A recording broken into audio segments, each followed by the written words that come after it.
The classic test, when you're at a cocktail party full of strangers and they ask the question, and what do you do for a living? And you oh, I'm in chemicals.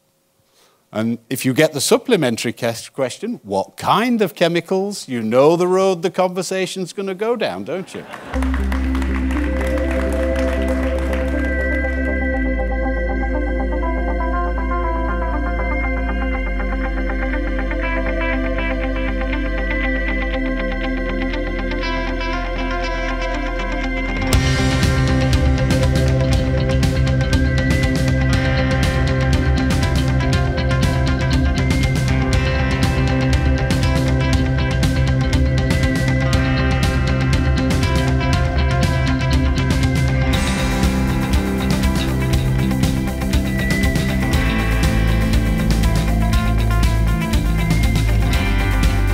In order to build up trust, the consumers will not only rely on one source information, we need different sources of information really to build up trust in our food and on the safety of our food.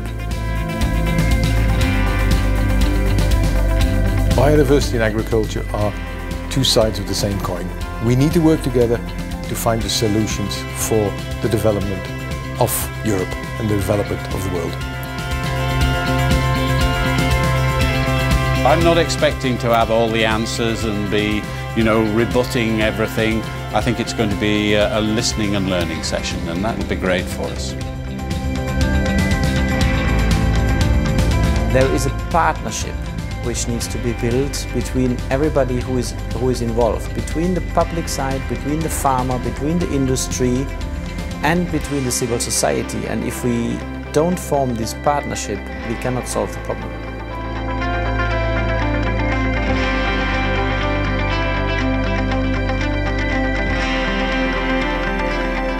We had lots of people with ideas, with thoughts, and 4 excellent panelists with a very different background. We have a global population growth, we have a climate change. 5%, let's say, of what we find in our waters comes from the drift. The distance from the consumer to the farmer has never been as big as it is today. 50% from point sources on the farms and 30%, let's say, from the runoff. With the fact that we have less and less chemicals available, we have less and less mode of actions, of course resistance management getting more and more difficult. The greater majority of epidemiology studies that we hear about in the media are actually on very poor science base.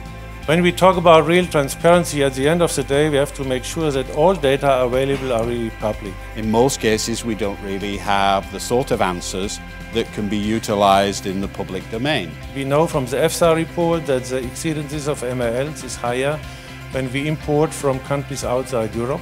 We are again producing bad news on pesticides, whether it comes from Turkey, Senegal, or whether it comes from Spain, it doesn't matter. How do we balance the long-term sustainable development goals with short-term agricultural production targets? There is the TOPS project by ECPA, which I think has come up with a very comprehensive toolbox. We all agree that agriculture and biodiversity need to work together. And the reduction of waste of food finally means reduction of chemicals and the reduction of residues. We need to explain the values of biodiversity. The better the products and the less harmful for, let's say, for our aquatic environment, the better. Applying pesticides, applying chemicals is not the only solution. There may be other ways. It's a mix of different approaches. We have to involve more stakeholders in the dialogue, and that could bring at the end the consumer a more balanced information from various sides. We need to be proud of what we do, we need to have the answers to the questions. Because it's probably not wise, and that was very clear in the discussion, to have one size fits all. We need to think of success stories. To speak language of the consumer. We need to think of where we've gone right, rather than telling everybody where we went wrong. Thank you very much.